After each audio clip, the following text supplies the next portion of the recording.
সম্মানিত বন্ধুগণ, এই রমাদান মাস হচ্ছে রহমতের মাস, এই রমাদান মাস হচ্ছে মাগফিরাতের মাস, এই রমাদান মাস হচ্ছে নাজাতের মাস, এই রমাদান মাস হচ্ছে সহজে নেকি অর্জনের মাস। আসসালামু আলাইকুম ওয়া রাহমাতুল্লাহ। ইন্নাল হামদালিল্লাহ ওয়াসসালাতু ওয়াসসালামু আলা রাসূলিল্লাহ ওয়া বা'দ। সম্মানিত বন্ধুগণ, দেশ ও প্রবাসে যে যেখান থেকে দেখছেন এবং শুনছেন, সবাইকে জানাই আন্তরিক অভিনন্দন ও শুভেচ্ছা।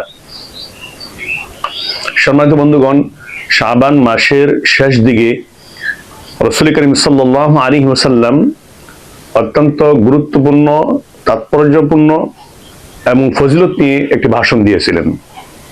আজ আমরা সেই ঐতিহাসিক ভাষণ সম্পর্কে আলোচনা করব ইনশাআল্লাহ তাআলা। মিশকাতুল মাসাবিহের 1965 নম্বর হাদিসের মধ্যে আসছে, عن سلمان الفارسي رضي الله تعالى عنه أنه قال, হযরত সালমান ফারসি রাদিয়াল্লাহু তাআলা হতে বর্ণিত, তিনি বলেন, خطبنا رسول الله صلى الله عليه وسلم في آخر يوم من شعبان। রাসূল করিম সাল্লাল্লাহু আলাইহি ওয়াসাল্লাম আমাদেরকে লক্ষ্য করে শাবান মাসের শেষ দিনে ভাষণ দিলেন। ফাকাল ইয়া আইয়ুহান নাস, তিনি বললেন, হে লোক সকল, قد أظلكم شهر عظيم شهر মুবারক। তিনি বললেন, তোমাদের সামনে এসে গেছে মহান একটি মাস, বরকতময় একটি মাস, ফিহি লাইলাতুন খায়রুম মিন আলফি শাহর, যাতে রয়েছে একটি রজনী যা হাজার মাসের চেয়েও উত্তম। জাআলাল্লাহু তাআলা সিয়ামাহ, এ মাসে রোজা ফরজ করা হয়েছে। ওয়া কিয়ামা লাইলিহি তাতাওয়ান, আর রাতের বেলা তারাবির নামাজ পড়া তোমাদের জন্য সুন্নত করেছেন। রাসূল করিম সাল্লাল্লাহু আলাইহি ওয়াসাল্লাম আরো বলেন, মান তাকাররাবা ফীহি বিখাসলাতিন মিনাল খায়র কানা কামান আদ্দা ফরিদাতান ফীমা সিওয়া, যে ব্যক্তি এই রমাদান মাসে একটি নফল আদায় করবে, সে যেন অন্য মাসে একটি ফরজ আদায় করলো। সুবহানাল্লাহি বিহামদিহি। ওমান আদ্দা ফরিদাতান ফীহি কানা কামান আদ্দা 70 ফরিদাতান ফীমা সিওয়া, আর যে ব্যক্তি এই রমাদান মাসে একটি ফরজ আদায় করলো, সে যেন অন্য মাসে 70টি ফরজ আদায় করলো। সুবহানাল্লাহি বিহামদিহি, সুবহানাল্লাহিল আযীম। মহান আল্লাহ তাআলা আমাদের জন্য এই রমাদান মাসে নেকি কামানোর একটা বিরাট অফার দিয়েছেন। এই জন্য আমাদের সকলকেই এটা মাথায় রেখে রমাদান মাসে ইবাদত করতে হবে। তিনি আরো বলেন, ওয়া হুয়া শাহরুস সবর, এই রমাদান মাস হচ্ছে ধৈর্যের মাস, সবরের মাস। অসবরু সাওয়াবুহুল জান্নাহ, আর ধৈর্যের প্রতিদান হলো জান্নাত। সুবহানাল্লাহি বিহামদিহি।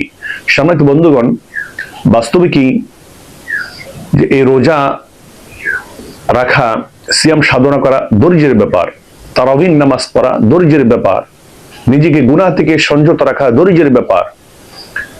আর যে ব্যক্তি মাহে রমাদান মাসে সিয়াম সাধনার মাধ্যমে এই ধৈর্য প্রদর্শন করবে, আর এই ধৈর্যের প্রতিদানে আল্লাহ তাআলা জান্নাত দান করবে।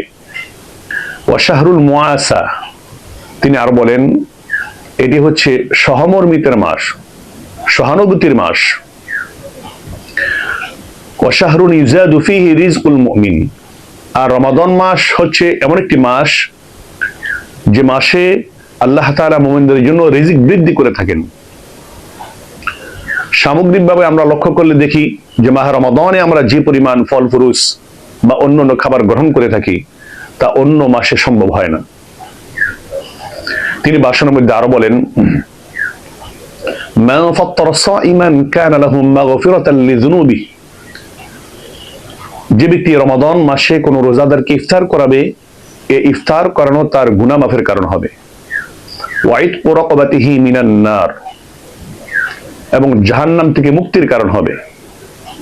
ওয়া কানা লাহু মিসলু আজরিহি মিন গায়রি আন ইয়ানকুসু মিন আজরিহি শাই, আর তাকে প্রদান করা হবে রোজাদারের সমপরিমাণ সওয়াব, অথচ রোজাদারের সওয়াব থেকে একটুও কমানো হবে না।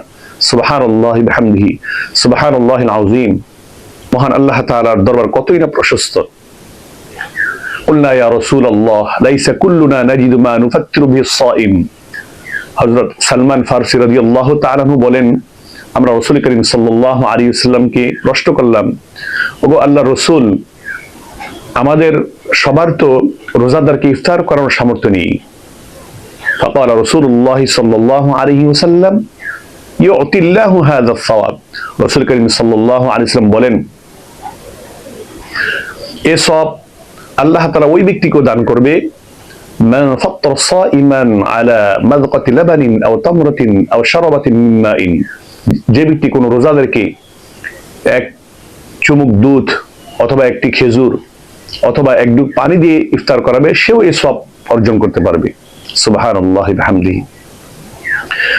অথবা রাসূল করিম সাল্লাল্লাহু আলাইহি ওয়াসাল্লাম বলেন, মান আশবা সাইমা, আর যে ব্যক্তি রমাদান মাসে কোনো ব্যক্তিকে পেট ভরে খাওয়াবে, সাকাহুল্লাহু মিন হাউদি শারবাতান লা ইয়াযমাউ হাত্তা ইয়াদখুলাল জান্নাহ।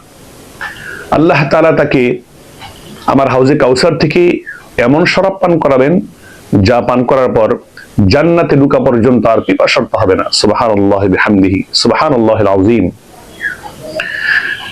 তিনি ভাষণে আরো বলেন, ওয়া হুয়া শাহরুন আউয়ালুহু রাহমাতুন। এটা হচ্ছে এমন মাস যার প্রথম অংশে রয়েছে রহমত, ওয়া আওসাতুহু মাগফিরাতুন, আর মধ্যের অংশে রয়েছে মাগফিরাত, ওয়া আখিরুহু ইতকুম মিনান নার, আর শেষ অংশে রয়েছে নাজাত, জাহান্নাম থেকে আল্লাহ তাআলা নাজাত দিয়ে থাকেন।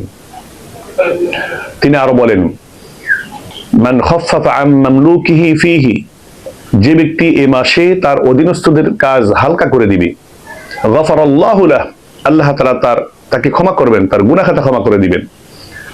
ওয়া আতাকাহু মিনান নার, এবং তাকে জাহান্নাম থেকে মুক্তি দান করবেন। সুবহানাল্লাহি বিহামদিহি। কত বড় ফজিলতপূর্ণ একটি মাস হচ্ছে মাহে রমাদান। সম্মানিত বন্ধুগণ, এই রমাদান মাস হচ্ছে রহমতের মাস, এই রমাদান মাস হচ্ছে মাগফিরাতের মাস, এই রমাদান মাস হচ্ছে নাজাতের মাস, এই রমাদান মাস হচ্ছে সহজে নেকি অর্জনের মাস। তাই আসুন আমরা আমাদের পরকালে জীবনকে সফল করার জন্য এই মাহে রমাদানে আমরা একনিষ্ঠভাবে আমরা ইবাদত করি, রমাদান মাসের রোজাগুলো সঠিকভাবে আদায় করি, তারাবির নামাজ নিয়মিত আদায় করি, এবং নফল ইবাদতের পরিমাণ বৃদ্ধি করে দেই, এবং গুনাহ থেকে নিজেকে সংযত রাখি। আল্লাহ তাআলা আমাদের সবাইকে মাহে রমাদানে সুস্থতার সঙ্গে সিয়াম সাধনার সাথে সাথে অন্যান্য নেক আমলগুলো করার তৌফিক দান করুন। আজ এই পর্যন্তই। সকলের সুস্বাস্থ্য কামনা করে এখানে শেষ করলাম। আসসালামু আলাইকুম ওয়া রাহমাতুল্লাহি ওয়া বারাকাতুহু।